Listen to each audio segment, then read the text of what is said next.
Глава 1521. Бамбуковые листья. «Старший, почему вы так уверены, что у меня остался золотой молниеносный бамбук?» — спросил Хань Ли со странным выражением на лице.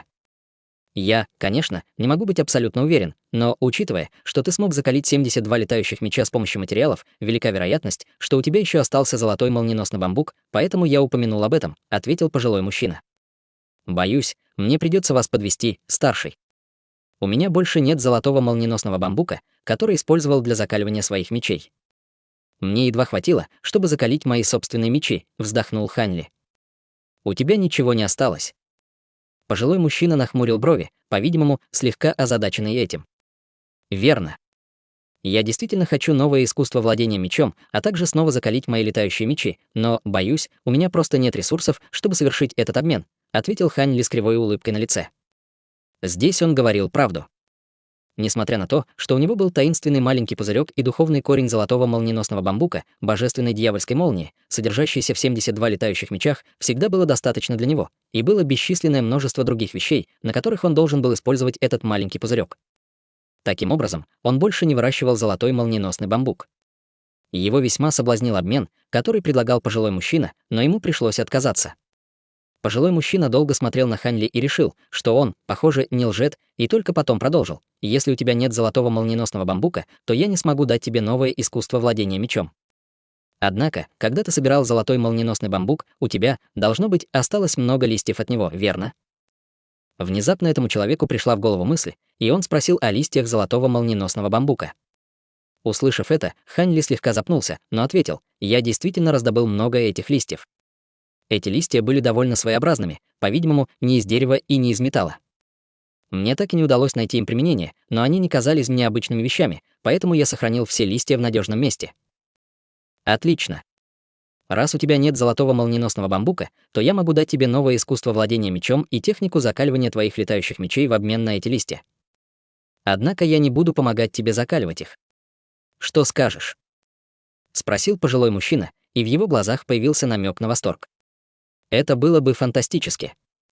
Без колебаний ответил Хань Ли. Он знал, что эти листья должны быть весьма полезны для чего-то, иначе пожилой мужчина не стал бы просить их, но, естественно, для него было отличной возможностью обменять то, что ему не было нужно, на то, что было для него чрезвычайно полезно. Таким образом, Хань Ли немедленно провел рукой по своему браслету для хранения, и во вспышке лазурного света в его руках появились две тусклые зеленые деревянные коробки. Затем он бросил обе деревянных коробки в сторону пожилого человека, и слабый свет промелькнул в его глазах, когда они зависли в воздухе перед ним. Затем крышки ящиков поднялись во вспышках белого света, и были обнаружены стопки мерцающих золотых листьев бамбука. Нет никаких сомнений, это действительно листья золотого молниеносного бамбука. Пожилой мужчина смог мгновенно убедиться в подлинности этих листьев, и на его лице появилось довольное выражение. Он взмахнул рукой в воздухе, и коробки исчезли после того, как на них снова наделись крышки. Затем он щелкнул пальцем, направив полоску белого света прямо к Хань Ли. Хань Ли поймал полоску белого света и обнаружил, что это была белая нефритовая пластинка. Я вложил в эту нефритовую пластинку новое искусство владения мечом и технику закаливания летающих мечей. Ты можешь взглянуть на них, чтобы убедиться, что я не обманываю тебя, сказал пожилой мужчина с улыбкой. Я бы не посмел так подумать. Хань Ли убрал нефритовую пластинку, даже не взглянув на нее. Увидев это, пожилой мужчина кивнул. «Старший Цзян, не могли бы вы просветить меня и сказать, для чего можно использовать эти листья?» Хань Ли не удержался и спросил. «Хе-хе, у тебя все еще остались эти бамбуковые листья, верно? Не сомневайся, мне хватит этих листьев, поэтому я не стану заставлять тебя отдать остальные. Цель этих листьев — это то, что известно очень немногим людям в человеческой расе, но это общеизвестно в расе Чан Юань, поэтому нет ничего плохого в том, чтобы рассказать тебе. Эти листья могут использоваться для двух целей. Первое — преобразование их в тип божественной молнии, известной как золотая дьявольская подавляющая молния. С точки зрения эффективности против дьявольских существ, этот тип молнии превосходит даже божественную дьявольскую молнию. Это мощное оружие для культиваторов Великого Вознесения, таких как я, против внеземных небесных дьяволов. Их также можно скормить духовных насекомым, и есть очень хороший шанс, что может произойти мутация. Конечно, значительное количество этих листьев необходимо скормить духовным насекомым, чтобы это произошло, сказал пожилой мужчина. Небесные демоны из внеземных цивилизаций. Что это такое? Хань Ли был озадачен. пожилой мужчина явно был в очень хорошем настроении и был намного разговорчивее, чем раньше, ну, как сказать. Это похоже на небесные трибуляции, выпадающие на нашу долю, за исключением того, что эти молнии случаются через определенные промежутки времени, в то время как небесные дьяволы из внеземных цивилизаций — это то, к чему все культиваторы Великого Вознесения могут быть восприимчивы в любой момент. Они совершенно невидимы и бесформенны, вроде как внутренние демоны, но в несчетное количество раз более опасны. При обычных обстоятельствах культиваторы Великого Вознесения наиболее подвержены воздействию таких дьяволов, когда наша магическая сила находится в сильно истощенном состоянии или когда наше состояние ума нестабильно. Если мы не можем противостоять их атаке, то наши души могут быть испорчены, тем самым превращая нас в одного из них. Я хочу эти листья золотого молниеносного бамбука, чтобы усовершенствовать немного золотой дьявольской подавляющей молнии, которая поможет мне отразить таких небесных дьяволов после моей небесной трибуляции. Услышав это, на лице Хань Ли появилось задумчивое выражение. Его весьма заинтриговала идея, что этими листьями можно корить духовных насекомых, чтобы вызвать мутации. Между прочим, вы планируете навсегда поселиться в этом месте, господин Даосист Хань? В этом случае пожилой мужчина говорил как обычно, а не передавал свой голос Хань Ли. Здесь слишком много инской ци, так что она будет препятствовать моей культивации в долгосрочной перспективе, и мне нужно позаботиться о некоторых делах во внешнем мире, поэтому я не смогу оставаться здесь слишком долго. Немного помедлив, Хань Ли честно ответил. Лицо Юанья слегка побледнело, услышав это, но после этого она быстро пришла в себя, поэтому никто не заметил ее изменения в поведении, кроме Ян Ли. Увидев это, на лице Ян Ли появилось немного странное выражение, но она также быстро вернулась к спокойному виду. Значит, что ты нашел способ покинуть это место? На лице пожилого мужчины появился намек на улыбку. Еще нет, старший. Хань Ли смущенно потер нос. Ха-ха, тогда тебе не нужно продолжать искать.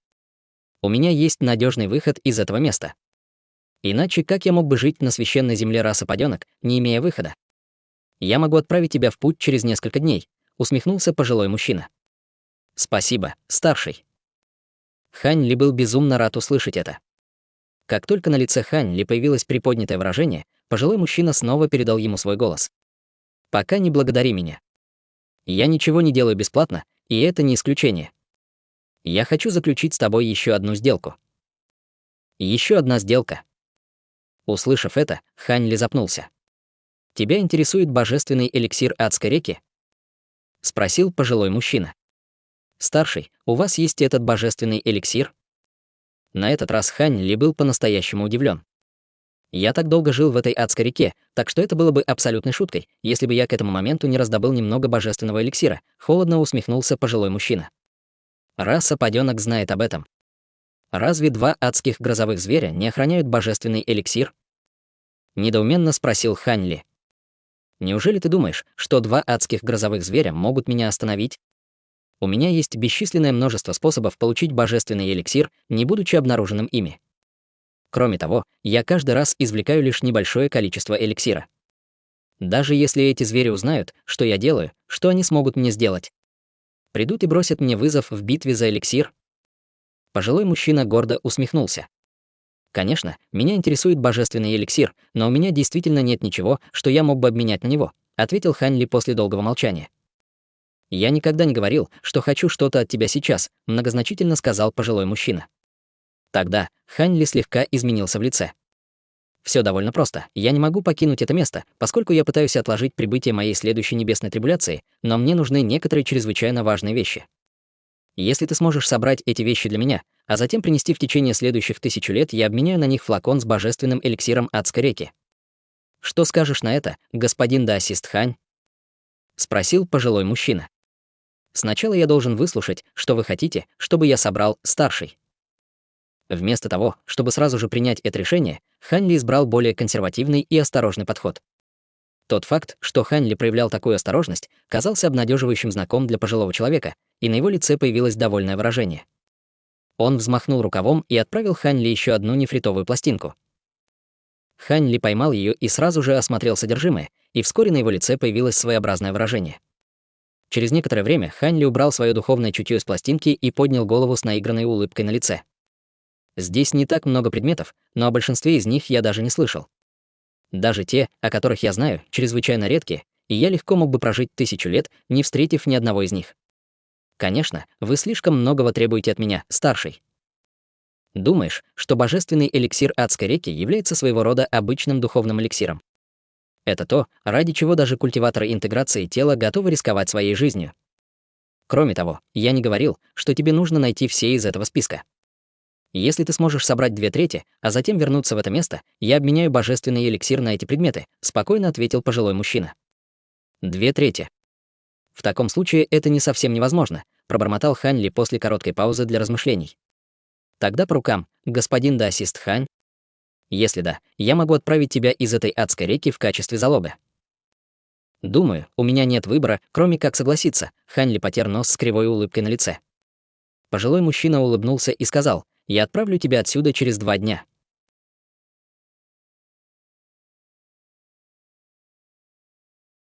Глава 1522. Отъезд. 2 дня пролетели в мгновение ика. На вершине безымянной массивной горы была огромная формация заклинаний, радиусом около 1000 футов. Вокруг формации было 8 высоких платформ, на каждой из которых стоял гигантский флаг с золотыми и серебряными рунами, мерцающими на их поверхности. Хань Ли стоял в центре формации, а пожилой мужчина Юань Я и Ян Ли стояли снаружи. Высоко в туманном небе показалась едва заметная белая трещина длиной более 1000 футов. Друг Хань, я могу позаимствовать силу этого пространственного разлома в адской реке и использовать эту формацию, чтобы телепортировать тебя отсюда, но я не могу гарантировать твое место назначения. Тем не менее, скорее всего, ты все равно окажешься в районе, где-то рядом или в пределах расы летающих духов, сказал пожилой мужчина. Спасибо за слова предостережения, старший, почтительно ответил Хань Ли. Хорошо, пора начинать. Я активирую формацию и отправлю тебя подальше от адской реки. Кстати, возьми это с собой. Когда ты соберешь достаточно предметов, следуй этим инструкциям, чтобы снова вернуться в адскую реку. Это одноразовое сокровище, и оно у меня только, так что береги его. Пожилой мужчина поднял руку, и 2 предмета полетели к Хань Ли. Хань Ли поспешно поймал предметы и сфокусировал на них свой взгляд, после чего немедленно воскликнул: «Звездная пластина». В его руках были 2 предмета: круглая пластина, переливающаяся белым светом, и синяя нефритовая пластинка. Я удивлен, что ты знаешь об этой штуке. Однако это всего лишь копия звездной пластины, но материалы, необходимые для ее изготовления, найти чрезвычайно сложно. Изначально я изготовил несколько таких, но уже израсходовал все, кроме этой. Внутри нефритовой пластинки ты найдешь технику, с помощью которой ты сможешь получить доступ к адской реке с помощью этой пластины. Позже хорошенько изучи ее. Кроме того, ты можешь забрать своих золотых прожорливых жуков, сказал пожилой мужчина, взмахнув рукой в воздухе. Лазурная вспышка света вырвалась из его рукава и быстро превратилась в миниатюрную деревянную башню. Из вращающегося в воздухе сокровища вылетели 2 точки золотого света. Это были золотые прожорливые жуки, которых забрал пожилой человек. Хань Ли был в восторге от этого и немедленно протянул руку, чтобы вернуть к себе жуков. Тебе невероятно повезло, что ты смог вырастить зрелых золотых прожорливых жуков, господин Даосист Хань, но позволь сказать тебе следующее. Зрелые золотые прожорливые жуки могут быть довольно устрашающими, но они могут показать свою истинную силу только в больших количествах. Однако, если они сбегут, высокоранговому культиватору будет довольно легко поймать их, используя сокровища с древесным элементом. В отличие от этих жуков, было бы более полезно больше работать над своей собственной культивацией. Конечно, если ты сможешь вырастить сотни или даже тысячи этих зрелых золотых прожорливых жуков, то большая часть мира духов — твой камень преткновения, поскольку большинство сокровищ с древесным элементом не смогут поймать так много зрелых золотых прожорливых жуков. В то же время важно помнить, что контроль такого большого количества зрелых золотых прожорливых жуков будет настолько утомительным для нашего духовного чутья, что даже культиваторы Великого Вознесения, такие как я, не смогут справиться с этим. Хе-хе, конечно, если ты можешь вырастить легендарного монарха золотых прожорливых жуков, то даже истинные бессмертные, скорее всего, воздержатся от участия в битве с тобой, не говоря уже о культиваторе Великого Вознесения, таком как я, усмехнулся пожилой мужчина. Монарх золотых прожорливых жуков. Хань Ли первый раз слышал об этом. А, ты не знаешь, что это такое? Ах, в этом есть смысл. Только раса падёнок и другие расы, тесно связанные с насекомыми, знают о монархе золотых прожорливых жуков. Так что неудивительно, что ты не знаешь об этом. Если у тебя когда-нибудь будет возможность сделать это, ты можешь провести собственное исследование этого вопроса. Этот монарх золотых прожорливых жуков — легенда, которая существует уже много лет, но я никогда не слышал о том, чтобы кто-то успешно вырастил его, так что это не то, на чем можно слишком зацикливаться, объяснил пожилой мужчина и сделал печать заклинания. В небе раздался грохот, и плотные темные облака начали подниматься на поверхность вместе с завывающим ветром. Затем пожилой мужчина начал что-то напевать, и хотя его голос был не очень громким, он все еще был отчетливо слышен. Затем произошла удивительная сцена. Пожилой мужчина, похоже, больше ничего не делал, но массивные флаги на 8 платформах внезапно одновременно задрожали. Флаги развивались на ветру, и вся формация начала издавать слабый жужжащий звук. Формации накрыли разноцветные духовные нити и устремились к массивным флагам в виде полосок света. Когда 8 флагов вспыхнули духовным светом, из формации начали сходить всплески удивительного духовного давления и стали одна за другой появляться руны. Хань Ли находился в самом центре формации, поэтому он прекрасно чувствовал, насколько устрашающей была сила, заключенная в этих рунах. Если хоть одна из этих рун взорвется, он определенно не сможет противостоять взрыву даже со своим нынешним чрезвычайно мощным телом. Хань Ли слегка изменился в лице и сделал глубокий вдох. Юань Я наблюдала за формацией, и в ее глазах также появился намек на беспокойство. 8 гигантских флагов одновременно повернулись и испустили 8 столбов света, толщиной с большие чаши, и все они мгновенно исчезли в небе. Белая трещина над головой тут же засияла ярким светом и мгновенно стала в несколько раз более заметной, чем раньше.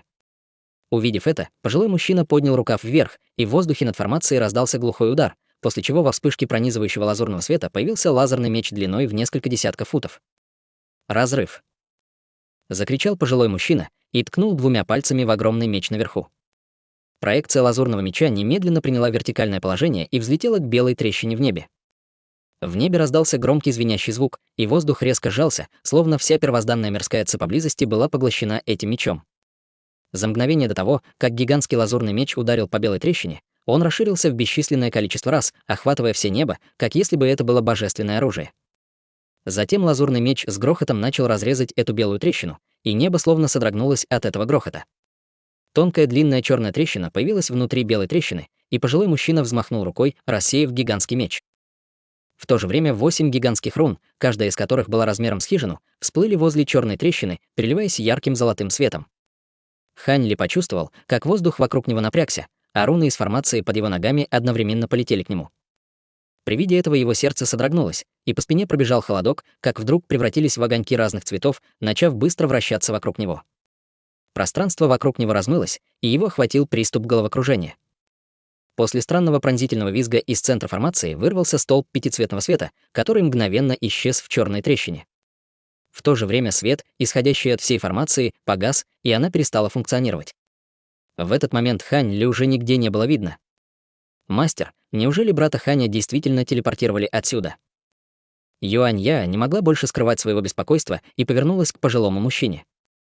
«Будь уверена, Яэр, телепортация сработала хорошо, так что к настоящему времени он должен вернуться в мир духов. Через 1000 лет он снова вернется в Адскую реку, и вы двое воссоединитесь», — усмехнулся пожилой мужчина. Он также чувствовал, что чувства Юань-Я к Хань Ли, казалось, вышли за рамки простой дружбы, поэтому в его словах был многозначительный тон.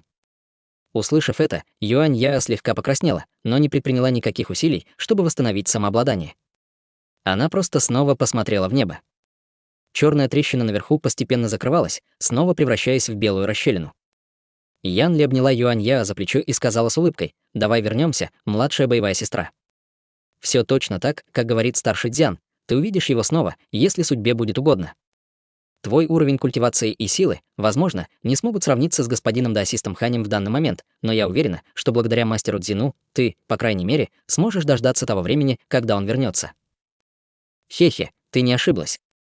Этот Хань действительно является выдающимся культиватором своего ранга, но под моей опекой ты почти гарантированно перейдешь на стадию пространственного закаливания, и с вероятностью 50% я смогу довести тебя до стадии интеграции тела, уверенно сказал пожилой мужчина. Я обязательно буду культивировать в меру своих способностей, мастер. Юань-Я немедленно избавила свой разум от всех ненужных мыслей и эмоций, с благодарностью поклонившись пожилому мужчине. Как только Хань Ли был телепортирован из Адской реки, Лю Цзу, седовласая красавица, фигура в малиновых одеждах и фиолетовая кровавая марионетка были на равнинах, расположенных в бесчисленных километрах от серо-белых горных хребтов, изо всех сил пытается выжить среди моря насекомых. Бесчисленные крылатые многоножки с крючковатыми хвостами рвались к ним и нападали на них со всех сторон. Эти странные насекомые были размером от 3 до 4 футов каждая и были чрезвычайно свирепыми, совершенно не опасаясь за свою безопасность. К этому моменту Лю Цзу уже сам превратился в массивное черное насекомое, и бесчисленные полосы черного света исходили из его тела, протыкая насекомых вокруг него. Фиолетовая кровавая марионетка уже увеличилась более чем в 1000 раз по отношению к своему первоначальному размеру по приказу фигуры в малиновой мантии, и она безжалостно испускала столбы багрового света из своих 6 глаз. Седовласая красавица также снова надела свои черные доспехи, и море зеленого пламени вырвалось из ее боевого молота, держа в страхе всех окружающих насекомых. Демонические монархи явно одержали верх, но все трое были крайне разочарованы, потому что сколько бы из этих странных насекомых они не убили, их всегда было больше, и казалось, что им не было конца. Близко к 10 километрам отсюда было существо, похожее на богомола, с человеческим лицом и ледяным взглядом оценивало битву издалека. В воздухе над этим существом находился полусферический объект около 1000 футов в диаметре и прерывисто вспыхивал серебристым светом, в то время как бесчисленные крылатые многоножки безумно летели к демоническим монархам вдалеке.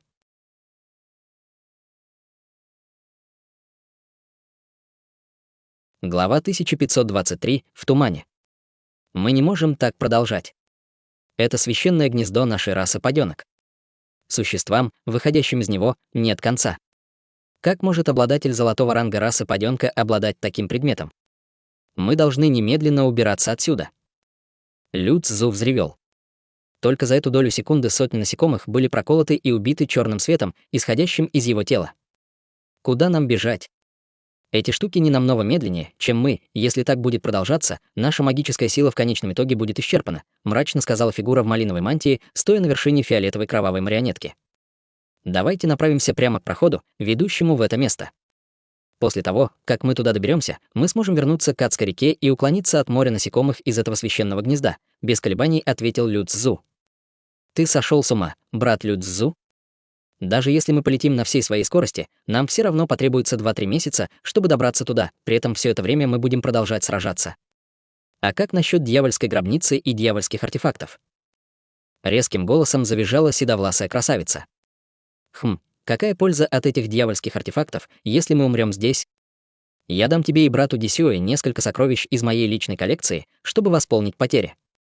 Насекомые из священного гнезда пока низкого ранга, но вскоре появятся могущественные священные насекомые, и мы не сможем уйти отсюда, даже если захотим, яростно проревел Лю Цзу. Если бы не тот факт, что все трое должны были работать сообща только для того, чтобы сбежать, он, скорее всего, уже сбежал бы с места происшествия с божественным эликсиром адской реки. В конце концов, никто лучше него не знал, насколько разрушительными были священные гнезда расы падёнок. Конечно, Лю Цзу, естественно, не подозревал о том, что это была всего лишь копия, а не настоящее священное гнездо. Однако даже в этом случае его разрушительная сила не была чем-то, против чего 3 демонических монарха могли противостоять. Следовательно, как только он увидел этот предмет, его сразу же охватило желание сбежать. Седовласая красавица все еще не хотела отказываться от дьявольской гробницы, но знала, что Лю Цзу был прав. Фигура в малиновой мантии продолжала хранить молчание, явно соглашаясь с предложением Лю Цзу. Таким образом, все трое одновременно раскрыли могущественные способности. Из тела Лю Цзу вырвался сверкающий черный свет, после чего по всему его телу появились бесчисленные массивные черные костяные шипы, и все они были около 10 футов в длину и очень острые. Затем он открыл рот, взорвав всплески видимых черных ореолов. Появившись, они мгновенно увеличились в бесчисленное количество раз, превратившись в рой насекомых. В следующее мгновение произошла потрясающая сцена. Все насекомые, которые соприкоснулись с этими черными ореолами, мгновенно потеряли чувство равновесия и попадали с неба, мгновенно открыв перед Лю Цзу обширную территорию. Тем временем огромная фиолетовая кровавая марионетка открыла свой массивный рот и выпустила столб пурпурного света, который был более чем в 10 раз толще, чем те, что извергались из ее глаз. Все насекомые на пути этого светового столпа мгновенно обратились в пепел. Затем фиолетовая кровавая марионетка повернула голову, и столб света распространился веером, мгновенно уничтожив огромное количество насекомых. Площадь, очищенная этой атакой, была даже больше, чем площадь, созданная атакой Лю Цзу. Последней вступила в бой седовласая красавица. Видя, что 2 других демонических монарха больше не сдерживаются, седовласая женщина также отбросила свои сомнения, быстро сделав печать заклинания руками. Ее боевой молот взорвался в полоски зеленого пламени, и 8 белых черепов выросли до размеров колес телеги, а затем открыли рты, издав резкий тревожный визг. Однако эти черепа больше не излучали изо рта зеленое призрачное пламя. Вместо этого они создавали порывы белых ледяных ветров, которые убивали всех насекомых на своем пути. Множество насекомых превратились в белые ледяные скульптуры разных размеров и посыпались с неба. Когда 3 культиватора интеграции тела атаковали одновременно, и даже беспощадный шквал насекомых не смог угнаться за ними, и образовалась огромная пустая область. Богомолы вдалеке холодно закричали при виде этого, и на одной из их косообразных рук вспыхнул серебряный объект. Полусферический объект сразу же начал вращаться еще быстрее, и количество насекомых, хлынувших изнутри, значительно увеличилось. Однако прямо в этот момент 3 демонических монарха объединили свои магические силы, вызвав массивный шар света вокруг себя, который позволил им пробиться сквозь бесчисленное количество насекомых, тем самым открыв путь, который привел их к краю моря насекомых всего за несколько мгновений. Затем шар света снова разделился на 3 полоски света, и все они поспешно улетели вдаль. Богомол явно не ожидал, что эти демонические монархи, и на его лице отразился гнев, но вскоре он выпустил вспышку света, отправив рой насекомых в погоню за демоническими монархами. Все эти насекомые летели с феноменальной скоростью, по-видимому, не уступая темпам демонических монархов. Тем временем тело богомола расплылось, и он исчез на месте. В следующее мгновение он появился над полусферическим объектом, а затем растворился в нем. Из священного гнезда раздался громкий жужжащий звук, и поток вылетающих из него насекомых был прерван, а затем оно само полетело по воздуху в виде полоски серебряного света в окружении множества насекомых. Таким образом, море насекомых и демонические монархи исчезли вдали в мгновение ока. В другом месте Му Цин парила в воздухе над водоемом, в котором Хань Ли находилась несколько дней назад, глядя вниз с мрачным выражением на лице. Кажется, это место. В другом огромном пространстве черного тумана человекоподобная фигура осматривала свое окружение в полоске серого света. Этот мужчина был одет в лазурные мантии, и на вид ему было лет 20. Выражение его лица было мрачным, и он был никем иным, как Хань Ли, который только что покинул Адскую реку. Как только он оправился от приступа головокружения, он сразу обнаружил, что находится в этом огромном пространстве черного тумана. К счастью, он так долго культивировал свою эссенцию божественного света, что теперь его использование стало для него второй натурой, и он автоматически высвобождался, чтобы защитить его. Хань Ли взглянул в воздух и обнаружил, что пространственный разлом, который только что выбросил его, уже закрылся, и в тот момент, когда он взглянул на него, тот, наконец, бесследно исчез, словно его никогда и не существовало в этом мире. Несмотря на то, что это было всего лишь на мгновение, Хань Ли заметил струйки черной ци, вырывающиеся из пространственного разлома, прямо перед тем, как она исчезла, а затем растворилась в черном тумане вокруг него. Неужели туман здесь просочился из этого пространственного разлома? Пробормотал Хань Ли про себя и снова осмотрел окрестности, пытаясь определить свое текущее местоположение. Однако он смог высвободить свое духовное чутье примерно на 1000 футов, прежде чем оно немедленно отскочило, тем самым ограничив его сенсорный диапазон. Хань Ли приподнял бровь и погладил подбородок, как вдруг ему в голову пришла мысль. Он сложил руки вместе и разделил их, и между его ладонями вспыхнул лазурный свет, после чего в его руках появилась призрачная трава длиной несколько дюймов. Он поднял руку и швырнул духовную траву в черный туман, и она тут же завяла, мгновенно превратившись в пыль, не успев упасть на землю. Черный адский туман. Хань Ли тяжело вздохнул и, наконец, смог подтвердить свое текущее местоположение. Он был телепортирован обратно на массивный остров на территории расы летающих духов, и это огромное пространство черного тумана было морем черного адского тумана, в которое он боялся войти, когда последний раз был на этом острове.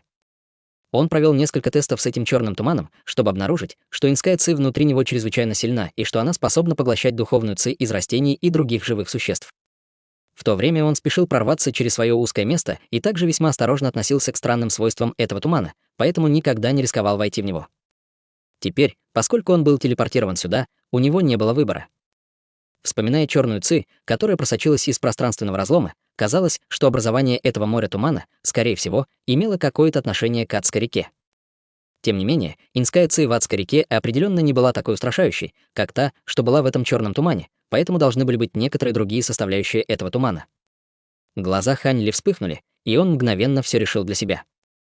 В любом случае, это определенно не место для пикника, и лучше было убраться отсюда как можно быстрее. Имея это в виду, тело Хань Ли вспыхнуло лазурным светом, и он немедленно поднялся в воздух. Однако после того, как он поднялся на высоту всего несколько десятков футов, туман вокруг него внезапно направился в сторону его тела, погасив лазурный свет вокруг него и заставив его резко упасть на землю. Здесь ограничение на полеты. Сердце Хань Ли задрожало после этого открытия. Он наконец понял, почему существа Тянь-Пэна так опасались этого моря тумана до такой степени, что на этом острове никого не было. Для существ Тянь-Пэн, которые почитали Кун-Пэн как божественное существо, ограничение полета было, естественно, чрезвычайно опасным. В конце концов, большинство способностей существ расы летающих духов зависело от их крыльев. Если бы они не могли летать, то сразу же были бы серьезно ослаблены. Конечно, это была только одна из причин. Скорее всего, существа Тянь-Пэн избегали этого места, как чумы, также из-за ауры Адской реки, которая вытекала из пространственного разлома здесь. В конце концов, адская река, скорее всего, была внутренним пространством тела зверя Раху, поэтому существа Тянь-Пен, которые обладали родословной Кун-Пена, определенно сочли бы это место абсолютно отвратительным. Однако все это были лишь предположения Хань Ли. Что касается того, были ли эти причины действительными или за всем этим стояли другие факторы, это, возможно, знали только старейшины расы Тянь-Пен. Хотя формально он был священным учеником расы Тянь-Пен, он не вступал в контакт с такими вещами, поэтому, естественно, он не знал истинных причин всего. Ограничение полетов в этом месте сильно беспокоило Хань Ли, но это, конечно, не могло его остановить. С его мощным телом, даже если бы ему пришлось путешествовать пешком, он, скорее всего, смог бы покинуть это место довольно быстро. Единственное, чего он должен был опасаться, это странные существа, которые могли напасть на него, или другие непредвиденные ограничения. Однако Хань Ли, естественно, не собирался больше бездействовать. Приняв решение, он высвободил свое духовное чутье в максимальной степени, а затем помчался в определенном направлении.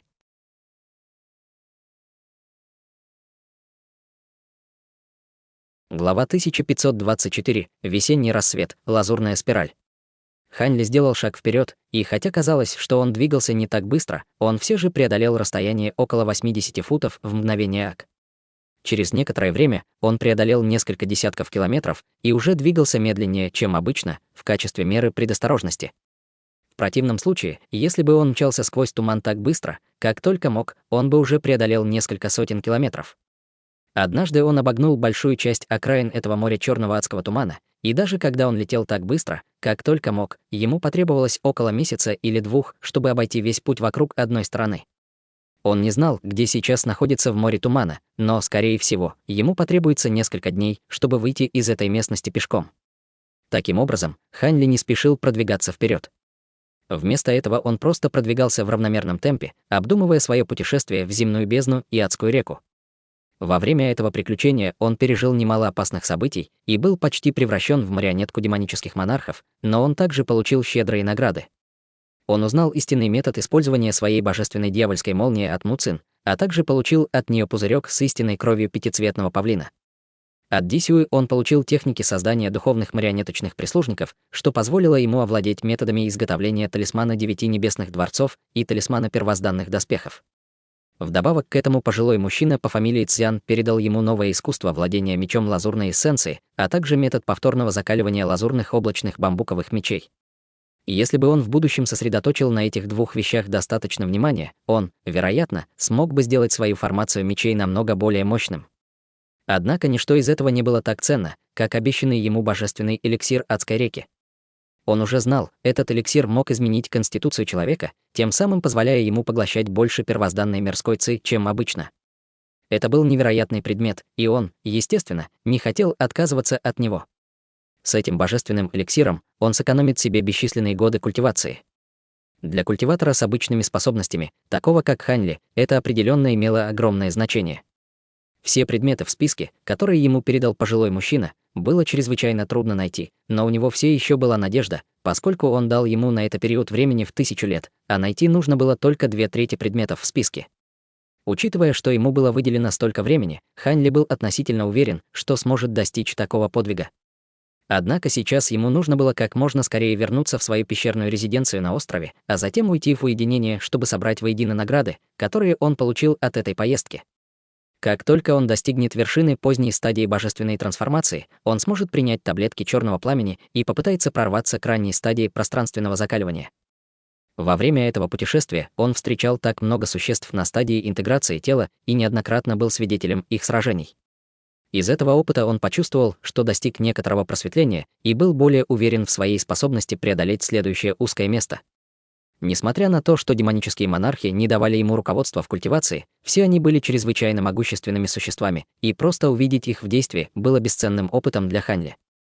В конце концов, сколько культиваторов стадии божественной трансформации могли лично стать свидетелями сражений между существами на стадии интеграции тела, все эти мысли быстро пронеслись в голове Хань Ли, и ему потребовалось всего несколько секунд, чтобы составить свой будущий план культивации. Затем он провел рукой по своему браслету для хранения, и на его ладони сразу же появилась нефритовая пластинка. Это была та самая нефритовая пластинка, которую дал ему пожилой мужчина, и внутри него было записано новое искусство владения мечом лазурной эссенции. Хань Ли мгновенно разделил свое духовное чутье на две части, и небольшая часть которого контролировала его тело в его продвижении и осматривала его окружение, в то время как большая часть его духовного чутья просочилась в эту нефритовую пластину. В начале выражение его лица оставалось довольно спокойным, но по мере того, как он углублялся в понимание этого искусства, выражение его лица постепенно становилось более торжественным, и к концу он нахмурился. Через некоторое время он тяжело вздохнул и перевернул руку, после чего нефритовая пластинка исчезла во вспышке лазурного света. В глазах Хань Ли появилось задумчивое выражение.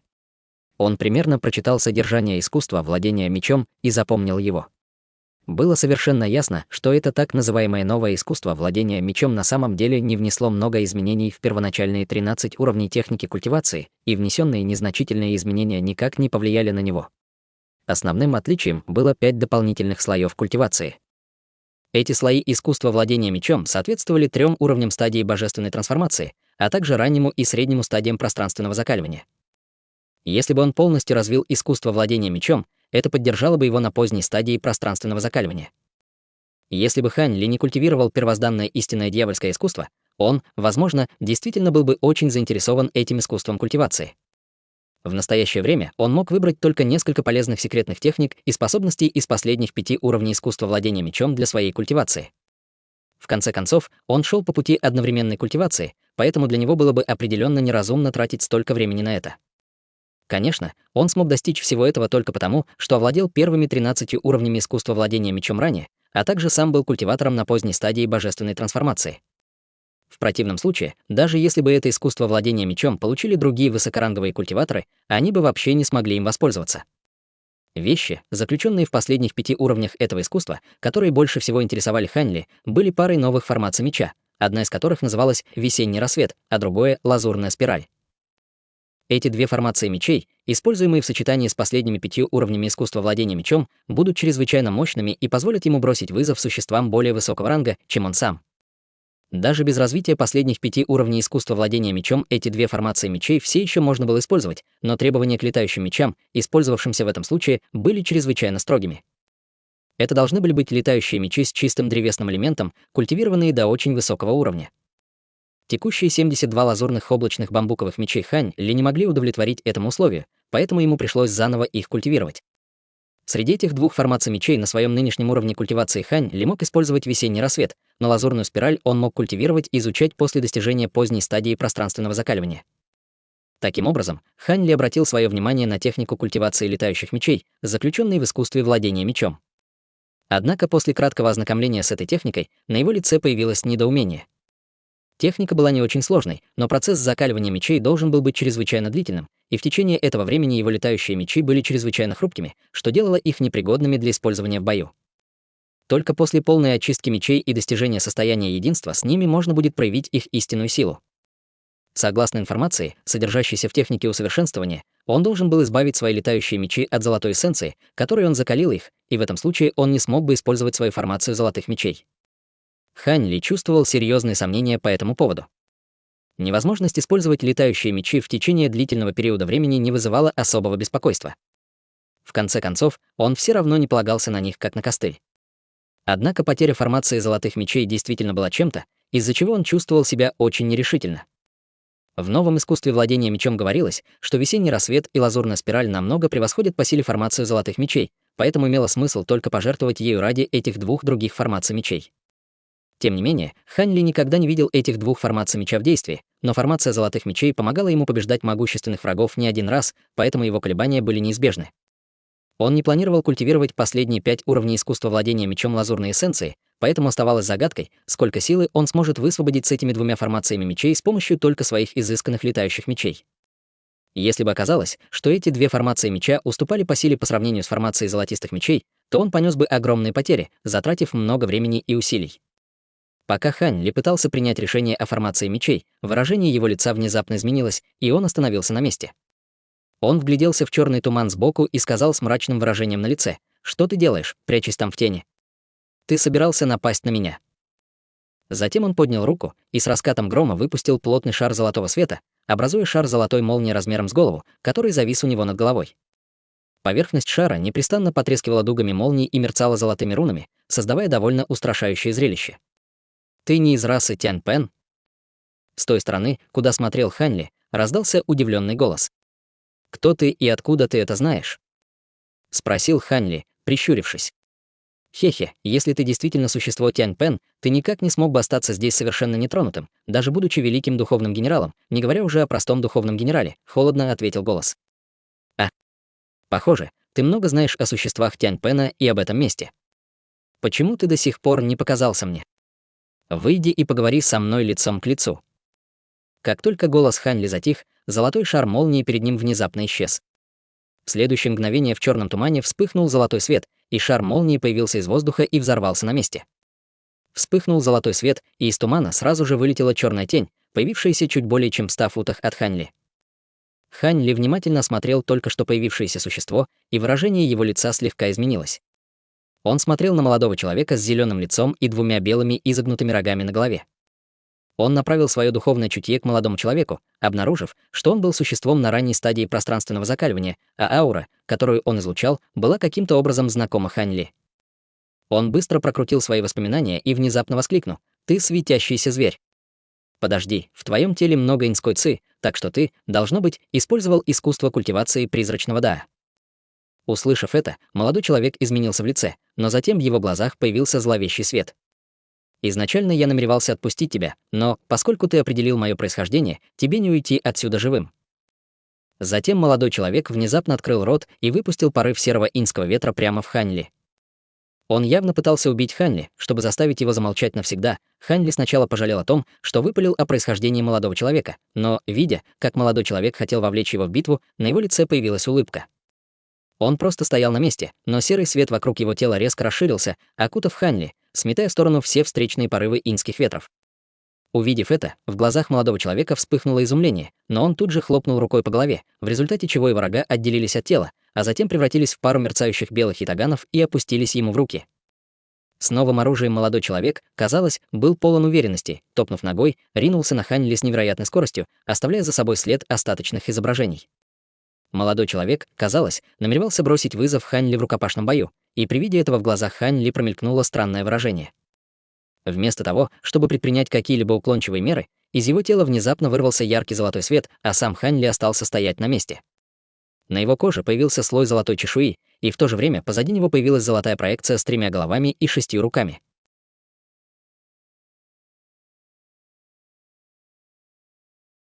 Глава 1525. Возвращение в пещерную резиденцию. Молодой человек слегка дрогнул, увидев проекцию и чешую Хань Ли, но вместо того, чтобы замедлиться, он рассек саблями воздух в сторону Хань Ли. Пара черных сабель мгновенно рванулась вперед в виде крестообразных проекций. Как только появились эти проекции, весь черный туман поблизости неистово устремился к ним. 2 проекции сабли мгновенно увеличились примерно в 2 раза по сравнению с первоначальным размером и мгновенно достигли Хань Ли. Веки Хань Ли дернулись, и его руки слегка расплылись, после чего в его руках появилась пара длинных длинных мечей. Взмахнув запястьями, он безжалостно рубанул длинным мечом по проекциям сабли. С громким раскатом грома золотые дуги молнии обвились вокруг длинных мечей.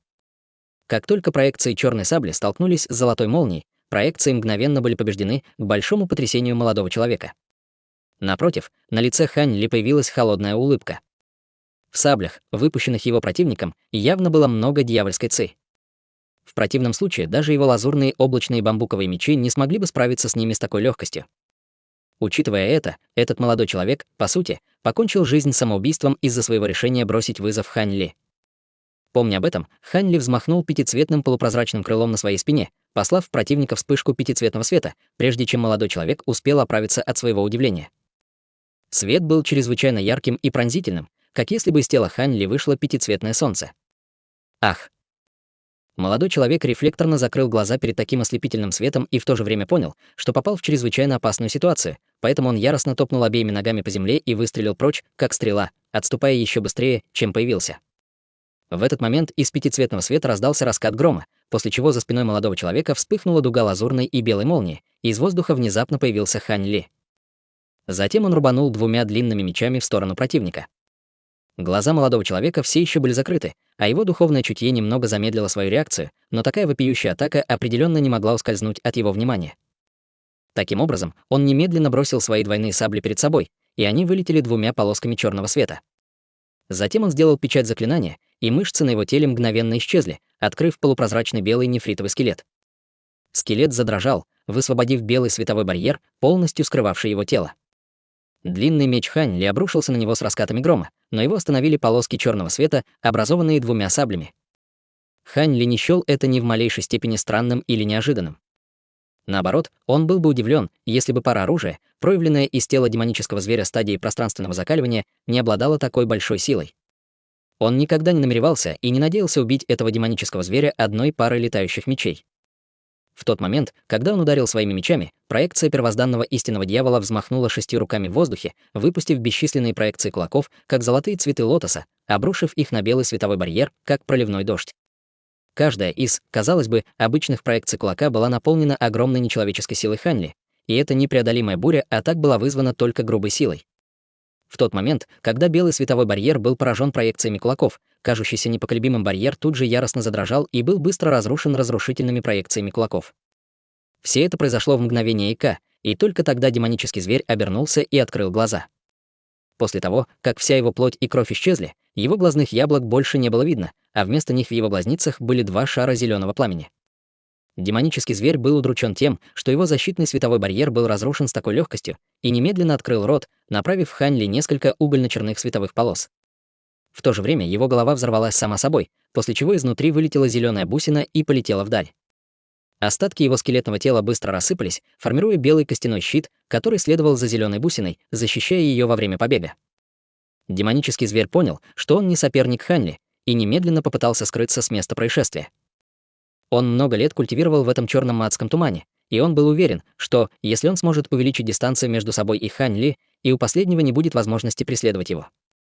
Однако Хань Ли уже собирался убить его в этот момент. Он не хотел позволять этому демоническому зверю сбежать, только чтобы в будущем у него снова возникли с ним проблемы. Хань Ли холодно фыркнул, и перед ним вспыхнул серый свет. И полосы встречного черного света просто погасли, как только соприкоснулись с этим серым светом. Все проекции золотых кулаков в воздухе также внезапно исчезли, в то время как из его проекции истинного дьявола вспыхнул золотой свет. Затем из его рук появилось 6 толстых дуг молний, которые мгновенно превратились в 6 золотых молниеносных копий молний. Затем руки расплылись, и 6 золотых копий метнулись в воздух. Золотые копья пронеслись по воздуху и стали один за другим яростно врезаться в белый костяной щит. Щит смог выдержать первые 3 копья, но после удара 4-м копьем, наконец, взорвался. В результате 2 последних копья пронзили зеленую бусину одновременно. Во вспышке золотых дуг молний бусина также взорвалась. Изнутри в ужасе вырвалась проекция светящегося зверя. Однако золотые дуги молний уже сформировали неизбежную сеть вокруг души этого демонического зверя, и когда сеть сошлась, леденящий кровь вой раздался изнутри, прежде чем проекция светящегося зверя была полностью уничтожена. Хань Ли с легкостью убил этого демонического зверя стадии пространственного закаливания. Частично это было из-за того, что демонический зверь был слишком самоуверенным, увидев уровень культивации Хань Ли на стадии божественной трансформации, но этому также способствовал тот факт, что Хань Ли стал намного более могущественным, чем когда он покинул этот огромный остров. Несмотря на то, что он не тратил много времени на культивации, он получил 12 пробуждающих трансформаций от расы Тянь-Пен, а также технику владения молнией из земной бездны, которая значительно увеличила силу его божественной дьявольской молнии. После этого он поглотил настоящую духовную кровь Кун-Пена и пятицветного павлина, тем самым значительно увеличив свою магическую силу. Еще до достижения поздней стадии божественной трансформации Хань Ли был способен убивать существ на стадии пространственного закаливания, так что у него определенно не было никаких проблем с этим демоническим зверем. Вдобавок ко всему, у демонического зверя, похоже, даже не было при себе никаких сокровищ, поэтому у него было еще меньше шансов против Хань Ли. Хань Ли с холодным выражением на лице осмотрел останки демонического зверя, щелкнув пальцем, выпустил малиновый огненный шар. Останки демонического зверя мгновенно загорелись и сгорели дотла. После этого Хань Ли немедленно скрылся с места происшествия и растворился в черном тумане. В этом случае ему удалось с легкостью убить своего противника, но все равно было довольно неприятно, что ему пришлось участвовать в этой битве без уважительной причины. Конечно, без его ведома он только что убил существо, которое все демонические звери среднего ранга в скрытых черных горных хребтах считали своим покровителем и в конечном итоге спасителем. Он был тем, кто собирался искоренить их рабские метки и дать им свободу, но эти надежды полностью разбились. Конечно, все это не имело ничего общего с Хань Ли. Он продолжал продвигаться вперед в черном тумане, созерцая новое искусство владения мечом. Примерно через месяц черный туман внезапно поднялся на границе моря тумана возле бесплодной горы, и изнутри появилась человекоподобная фигура. Затем она поднялась в воздух и всего за несколько вспышек достигла вершины горы. Это был никто иной, как Ханли, только что вышедший из моря черного адского тумана. Наконец, выбравшись из тумана, он взревел от восторга, в результате чего вокруг него зазвенел и вибрировал, и даже облака высоко в небе взбудоражились. Только тогда Ханли оценил свое окружение и быстро определил свое положение, а затем полетел в определенном направлении в виде полоски лазурного света. После нескольких вспышек он превратился в черную точку на горизонте и полностью исчез еще через несколько мгновений. Лазурный свет вспыхнул перед высокой горой, окутанной белым туманом, расположенной глубоко в скрытых черных горных хребтах, и у подножия горы появился Ханли. Он взглянул на гору и обнаружил, что, похоже, ничего не изменилось с момента его ухода, и он сделал печать заклинания, тяжело вздохнув. Белый туман перед ним немедленно поднялся, раскрывая ему путь. Ханли неторопливо прилетел в свою пещерную резиденцию и сразу же направился к своему саду духовных растений. Убедившись, что там все в порядке, он полностью успокоился и вернулся в жилые помещения, заснув почти сразу же, как лег на свою кровать. Он проспал 2 дня и 2 ночи. Он провел ночь в пещере, где жил пожилой мужчина, но в этом случае он, естественно, не смог отдохнуть вдоволь, сколько душе угодно. Очнувшись ото сна, он почувствовал себя полностью обновленным. Он поднялся в приподнятом настроении и вошел в свою секретную комнату, чтобы собрать воедино награды, которые он получил от своего путешествия, и продолжить поглощать свою духовную жидкость истинной жабы. Затем ему пришлось уйти в уединение, чтобы как можно скорее достичь пика стадии божественной трансформации, прежде чем предпринять попытку прорыва на стадию пространственного закаливания. Он также должен был как можно быстрее очистить пучок духовного чутья, содержащийся в реликвии Тяньпена, чтобы он мог получить мантры истинного дракона и небесного феникса, заключенные в 12 трансформациях пробуждения. После этого он сможет растворить эту истинную духовную кровь в своем теле. Что касается нового искусства владения мечом и усиления его летающих мечей, это также было неотложным делом, о котором нужно было позаботиться как можно скорее. Помня об этом, Ханли направился к своей секретной комнате, положив руку на затылок. Из его затылка вырвался шар черного света и превратился в миниатюрную черную человекоподобную фигуру высотой в несколько дюймов. Это была не что иное, как его вторая зарождающаяся душа. Затем он пошевелил рукавами, призвав своего зверя плачущей души и киринского леопарда. Ханли с улыбкой на лице махнул рукой в сторону троих, а затем бросил таинственный маленький флакон второй зарождающей душе и ушел. Вторая зарождающаяся душа поймала маленький пузырек с улыбкой на лице, и только после того, как Ханли исчез за углом, она передала несколько инструкций 2 животным, а затем медленно улетела в другом направлении.